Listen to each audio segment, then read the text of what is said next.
Hi, I'm Paula. I'm David. Welcome to David's Wealth of Knowledge. Today's topic is the Supermarine Spitfire. Please tell us about this. Okay, so it's a couple of days late, but was the 90th anniversary of the first flight of the Spitfire. Okay, 5th of March.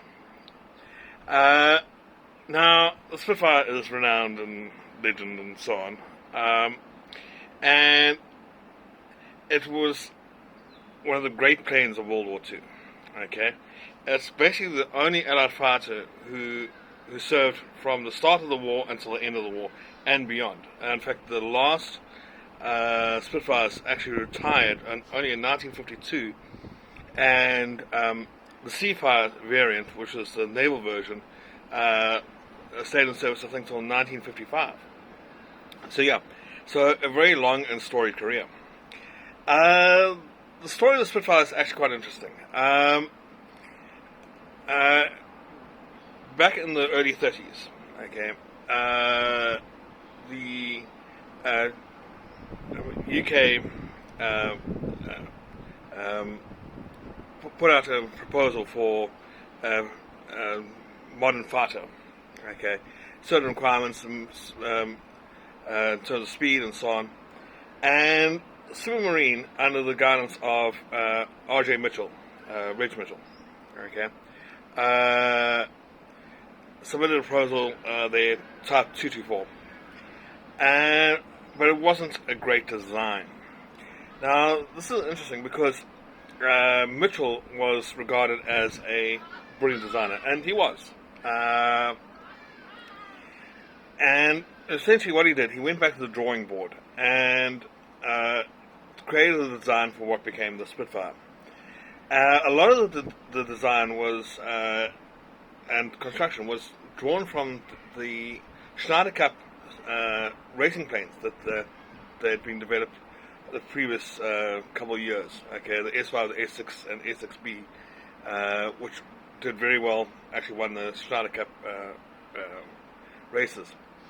One of the big things about the Spitfire was the wing construction. It was a very simple elliptical shape, very thin, which gave it potentially very, very high top speed compared to other planes at the time.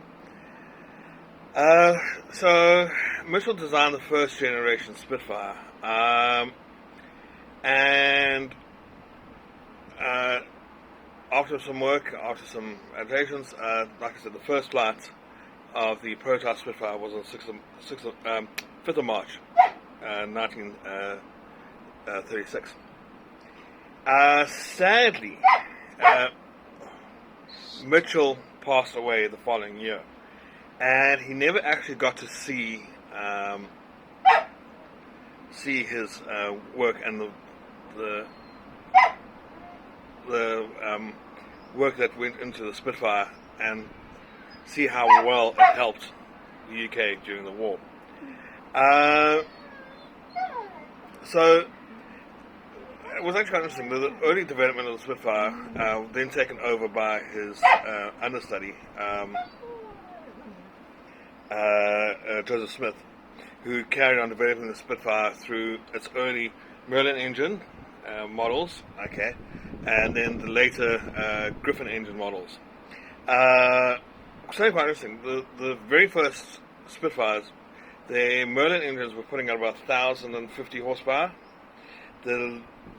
At the end, the Mark 24 models, at the end of the Spitfire's life, their Griffin engines are putting out 2,500 horsepower. So that's 2.5 times the power of the original Spitfire.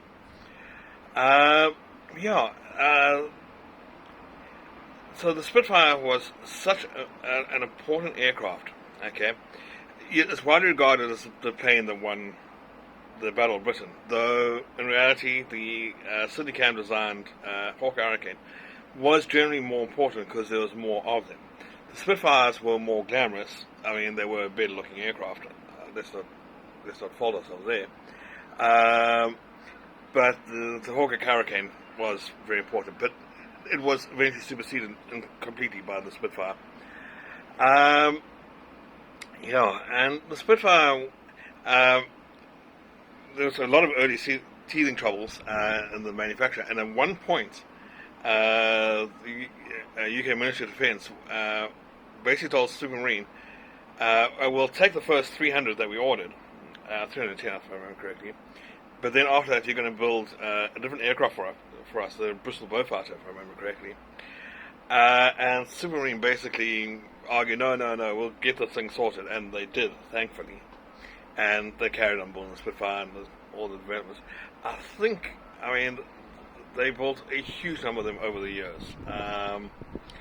From the Mark 1 all the way, like I said, to the Mark 24, and then of course the naval version, the Seafire versions. By the end of the war and after, it was almost a completely different plane to the original. The wings had changed, the tail had changed, the engine had changed. But the basic original genius of the plane still remained from Mitchell. And it was such an important plane. I've been lucky enough to see Spitfires flying, and it was quite a glorious sight.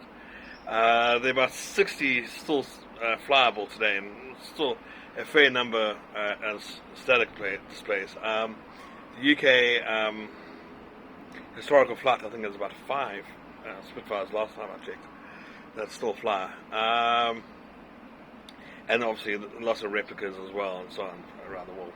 But the Spitfire is one of those planes that has passed into legend, and well worth the legend status that it has. But I think all credit must go to Mitchell for the original design and the work that he did on it. And it's just a nice thing to remember. So Spitfire, one of my favourite planes of all time, and lots to discuss about it. One of the fascinating things, a later version of Spitfire broke the sound barrier, at least over the wings, in a dive over, I think, Singapore, in the warm air there. But anyway, okay, before I make this too long, we can discuss some more another time, but do love the Spitfire, and always a great plane to see. Thank you. Thanks for watching. Please like and subscribe.